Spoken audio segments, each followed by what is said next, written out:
Halo semuanya, bertemu kembali dalam video pembelajaran IPA. Pada video ini, kita akan melanjutkan materi mengenai sistem gerak manusia, lebih tepatnya bagian sendi dan otot. Nah, kita harus bersyukur loh, karena ternyata di dalam tubuh kita ada sesuatu yang bernama sendi. Emang apa sih fungsinya? Nah, sendi adalah bagian tubuh yang menghubungkan tulang-tulang kita. Selain menghubungkan tulang, sendi juga memberikan fleksibilitas untuk bergerak. Sebelumnya kita sudah belajar mengenai tulang-tulang penyusun rangka pada manusia. Nah, bayangkan tanpa sendi, tulang-tulang kita mungkin hanya akan mengambang di dalam otot tanpa ada yang menyatukan, atau hanya berdekatan tetapi tidak bisa menyatu. Nah, tapi karena ada sendi, maka dia berfungsi untuk menyatukan atau menghubungkan tulang-tulang kita. Oke, sebelum kita lanjut membahas mengenai sendi, saya mau mengajak kalian sekarang coba kalian menggerakkan lengan kanan atau kiri ya. Setelah menggerakkan lengan kanan atau kiri, sekarang coba gerakkan sikunya. Nah, dari dua gerakan tersebut, kira-kira apa ya yang bisa kita simpulkan? Arah gerakan lengan pasti berbeda dengan siku. Kalau lengan dia bisa bergerak secara bebas, sedangkan siku mungkin dia hanya bisa digerakkan pada satu arah saja. Apa gerak kedua bagian tubuh tersebut berbeda? Nah, jawabannya karena sendi penyusunnya itu berbeda. Berarti sendi itu ada beberapa macam dong. Apa sih jenis-jenis atau macam-macam dari sendi? Nah, berdasarkan banyak sedikitnya gerakan yang bisa dilakukan, ternyata sendi dibagi menjadi 3 bagian atau 3 macam. Yang pertama adalah sendi mati atau sinartrosis. Kemudian yang kedua adalah sendi gerak atau diartrosis. Dan yang ketiga adalah sendi kaku atau amfiartrosis. Nah, kita lihat satu persatu ya.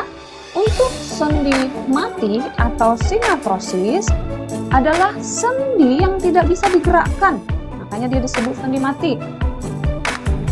Contoh dari sendi mati atau sinartrosis ini, dia terdapat di antara tulang tengkorak ya, dan dia tadi tidak dapat digerakkan.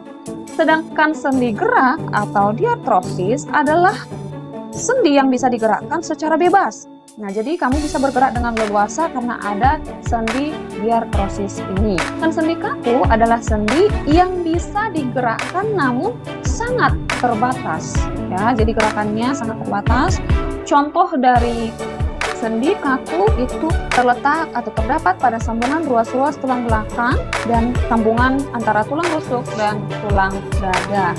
Kalau dilihat berdasarkan jenis gerakannya, diartrosis itu dibagi menjadi 5 macam sendi. Apa saja itu? Nah, macam-macam dari sendi gerak atau diartrosis. Yang pertama ada sendi peluru, kemudian ada sendi engsel, yang ketiga ada sendi putar, yang keempat ada sendi geser, dan yang kelima ada sendi gulung.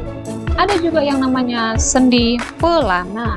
Apa sih perbedaan dari macam-macam sendi diartrosis ini? Nah, kalau dia sendi geser merupakan sendi yang memungkinkan gerakan antar tulang yang satu menggeser yang lain. Contohnya sendi pada pergelangan tangan dan pergelangan kaki.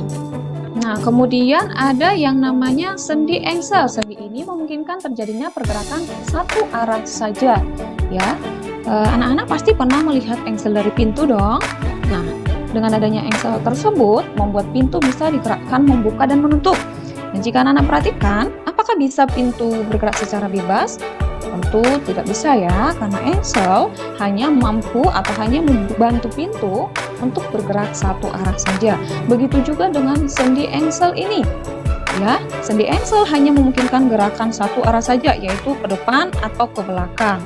Sendi engsel ini terletak di hubungan antara tulang siku maupun tulang lutut. Sedangkan sendi gulung adalah sendi yang punya gerakan 2 arah, bisa bergerak ke depan dan ke belakang, ke kanan dan ke kiri. Contohnya sendi antara tulang pengumpil atau radius dan tulang pergelangan tangan. Nah, berikutnya adalah sendi putar. Sendi putar adalah sendi yang memungkinkan adanya gerakan memutar. Gerakan memutar berporos pada salah satu tulang dan tulang lainnya berputar mengelilingi poros tersebut. Sendi putar ini bisa kita temukan pada hubungan antara tulang tengkorak dan tulang leher. Nah, dengan adanya sendi putar ini, maka kita bisa memutar, mengangguk, dan menggelengkan kepala. Yang berikutnya adalah sendi peluru. Sendi peluru merupakan sendi yang memungkinkan terjadinya gerakan bebas. Contohnya ada pada hubungan antara tulang lengan atas dan tulang belakang, juga pada tulang pinggul dan paha. Ada yang namanya sendi pelana. Sendi pelana, sendi yang memungkinkan terjadinya dua gerakan, yaitu ke depan dan belakang, kemudian ke samping. Nah, sendi ini disebut sendi pelana karena hubungan antara dua tulangnya berbentuk seperti pelana kuda. Contohnya terdapat pada sendi yang ada pada pangkal ibu jari. Oke, sampai di sini dulu mengenai sendi. Dan untuk mengenai materi otot sebagai alat gerak aktif, silahkan menyimak video berikutnya.